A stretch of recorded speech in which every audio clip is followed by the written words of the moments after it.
Hello everyone. In this video we are going to discuss carbon and its compounds. In carbon and its compound, firstly we will discuss that what topics we are going to cover in this chapter. Following are the topics that we are going to cover in this chapter.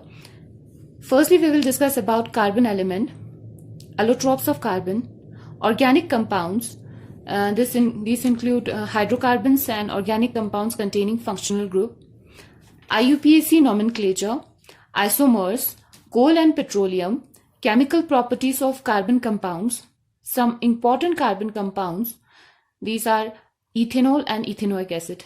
Two important compounds we are going to discuss. These are ethanol and ethanoic acid. And then soaps and detergents. So these are the topics that we are going to cover up in this chapter. Let's take the chapter.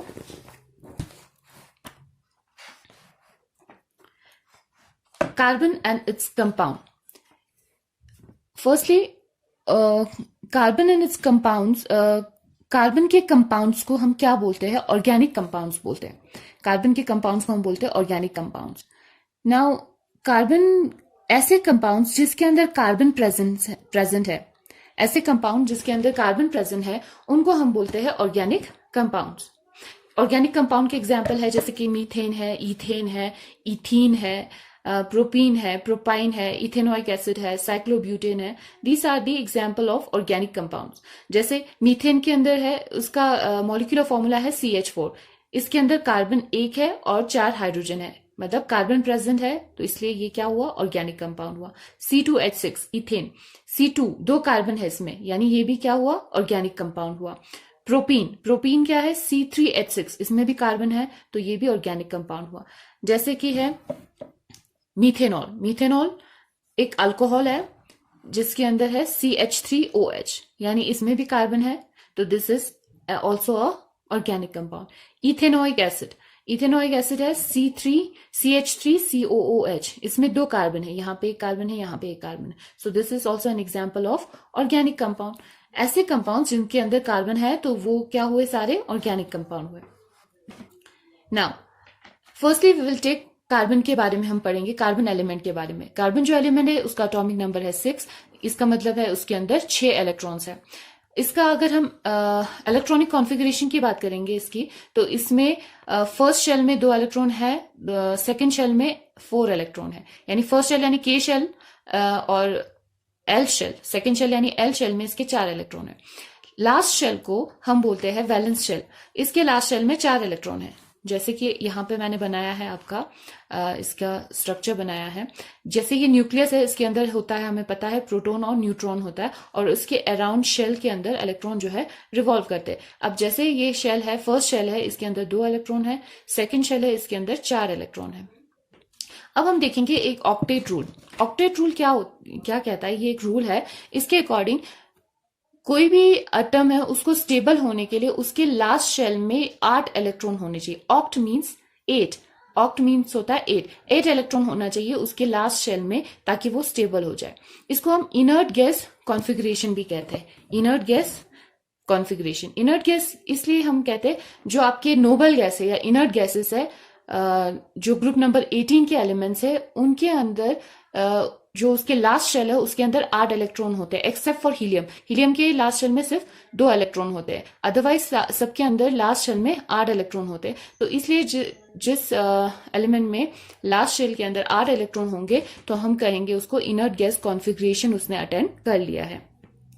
जैसे कि अगर हम example देखेंगे, हाँ, ये क्योंकि carbon के अंदर, अब अगर हम कार्बन पे ये चीज देखेंगे, कार्बन के लास्ट शेल में 4 इलेक्ट्रॉन है, यानी वो अभी स्टेबल नहीं हुआ, तो उसको स्टेबल होने के लिए उसको और 4 इलेक्ट्रॉन चाहिए, तो वो दूसरों से 4 इलेक्ट्रॉन लेगा. ठीक है. अब अगर वो 4 इलेक्ट्रॉन दूसरों से लेगा तो इट्स नॉट पॉसिबल कि 4 इलेक्ट्रॉन कोई भी एलिमेंट उसको कंप्लीटली दे दे, उसमें बहुत ज्यादा एनर्जी लगता है.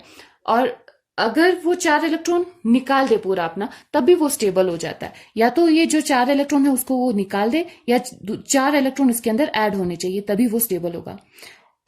अगर ये 4 इलेक्ट्रॉन निकाल दे, वो भी पॉसिबल नहीं. 4 क्यों? Because of energy consideration. उसके लिए काफी एनर्जी आपको लगता है. ठीक है. या 4 इलेक्ट्रॉन ऐड करना या 4 इलेक्ट्रॉन निकालना, इट्स नॉट पॉसिबल. तो कार्बन क्या करता है? कार्बन हमेशा इलेक्ट्रॉन को शेयर करता है दूसरे एलिमेंट्स के साथ. अपने इलेक्ट्रॉन को शेयर करता है तो इससे क्या होता है कि वो उसका ऑक्टेट जो है कंप्लीट हो जाता है। जैसे कि एग्जांपल मैं लेती हूँ, मीथेन जो है CH4 है, राइट। तो यहाँ पे कार्बन है, कार्बन जो है हाइड्रोजन के साथ अपने इलेक्ट्रॉन्स शेयर कर रहे हैं। ये जो रेड कलर के इलेक्ट्रॉन है ये हाइड्रोजन के इलेक्ट्रॉन है, और ये जो ब्लू कलर में दिया है ये आपके है कार्बन के इलेक्ट्रॉन। कार्बन के लास्ट शेल में 4 इलेक्ट्रॉन है, तो ये 4 इलेक्ट्रॉन हमने लिखा है इस तरीके से डॉटेड फॉर्म में। इसको इलेक्ट्रॉन डॉट स्ट्रक्चर भी बोलते हैं इस तरीके से जब हम लिखते हैं।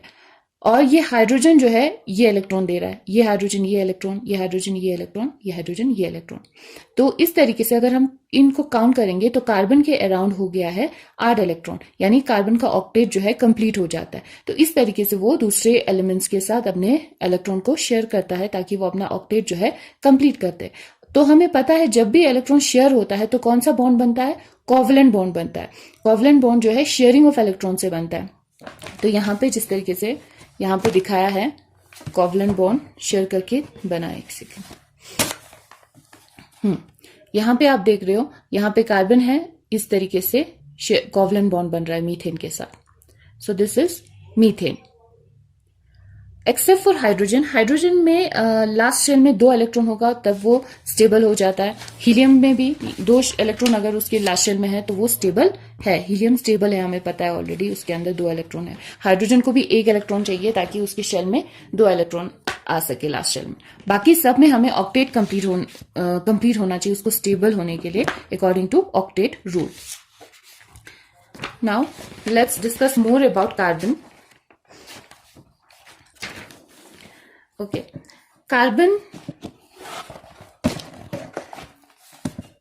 Carbon always forms covalent bond. Carbon हमेशा कोवलेंट बॉन्ड बनता है। तो रीजन हमने अभी देखा कि कार्बन क्यों कोवलेंट बॉन्ड बनाता है, बिकॉज 4 इलेक्ट्रॉन कंप्लीटली कोई एलिमेंट उसको दे या 4 इलेक्ट्रॉन वो अपने निकाल दे, रिमूव करे, तो इट इज वेरी डिफिकल्ट। तो इसीलिए वो क्या करता है, शेयरिंग ऑफ इलेक्ट्रॉन करता है, therefore it forms covalent bond. Carbon is tetravalent. Tetravalent मतलब क्या होता है, टेट्रा मीन्स 4 वैलेंट होता है, टेट्रावैलेंट होता है। मतलब कार्बन जो है उसकी बॉन्डिंग पावर है वो 4 बॉन्ड बना सकता है। इसकी बॉन्डिंग हम पावर बोल सकते हैं, ठीक है, 4 या कंबाइनिंग पावर या बॉन्डिंग पावर जो है 4 रहती है, 4 बॉन्ड बनाता है, तो इसलिए कार्बन इज टेट्रावैलेंट। कैटिनेशन, इसके अंदर कार्बन के अंदर कैटिनेशन प्रॉपर्टी रहती है। Now what is catenation property, कि कार्बन जो है अपने से मतलब अपने एलिमेंट के साथ वो कंबाइन हो सकता है और लॉन्ग चेन बना सकता है। जैसे कार्बन को कार्बन के साथ आप अटैच करते जाओ, जितने भी कार्बन है उसको एक एक के साथ अटैच करते हो, जितना भी आप अटैच करोगे वो उतना ही अटैच होता जाएगा। तो ये एक यूनिक प्रॉपर्टी है कार्बन के अंदर, कैटिनेशन प्रॉपर्टी, कि वो the property of self combination हम कहते हैं, self combination of carbon atom को कहते हैं। तो वो उससे अब क्या बनते हैं, लंबे लंबे चेन बनते जाते हैं। ये अपने आप के साथ यानी कार्बन के साथ अटैच होके लंबे लंबे चेन बना लेते हैं। अब कार्बन प्रेजेंट कहां पे होता है, अक्रेंस ऑफ कार्बन कहां पे होता है। कार्बन जो है फ्री स्टेट में भी हो सकता है, या जिसे हम कहते हैं एलिमेंटल फॉर्म में भी कहते हैं, ठीक है। जैसे कि आपके है ग्रेफाइट है, डायमंड है, C60 जिसे हम बकमिंस्टर फ्लोरीन कहते हैं, इनके अंदर जो है कार्बन जो है फ्री स्टेट में है, यानी वो एलिमेंटल फॉर्म में है, उसमें सिर्फ कार्बन है और दूसरे एलिमेंट के साथ वो कंबाइन नहीं हुआ। Diamond is purely made up of only carbon, graphite is only made up of carbon, Buckminster fluorine is only made up of carbon, so it is in the free state or we can say in the elemental form। या फिर carbon combined state में होता है। Combined state यानी वो compounds बना रहे हैं, ठीक है, यानी दूसरे एलिमेंट के साथ कंबाइन होकर कंपाउंड बनाते हैं। तो अकरेंस में हम ये बोल सकते हैं वो फ्री स्टेट में भी होते हैं और कंबाइंड स्टेट में भी। कंबाइंड स्टेट में जैसे कि आपके कार्बन डाइऑक्साइड, कार्बन और ऑक्सीजन मिलकर कार्बन डाइऑक्साइड बना रहे हैं, कार्बोनेट्स के फॉर्म में होता है, जैसे लाइमस्टोन वगैरह में। फॉसिल फ्यूल्स के अंदर होते हैं, जैसे कोल है, पेट्रोलियम है, नेचुरल गैस है, इनके अंदर भी कार्बन प्रेजेंट रहता है। बायोमोलिक्यूल जैसे कि आपके है कार्बोहाइड्रेट्स है, आपके प्रोटीन्स है, उनके अंदर भी कार्बन प्रेजेंट रहते हैं। वुड है, कॉटन है, वूल है, इनके अंदर भी कार्बन होते हैं। So these are the carbon in the combined state. So today we are going to discuss only this in this video. अब आगे हम जो है नेक्स्ट वीडियो में हम पढ़ेंगे।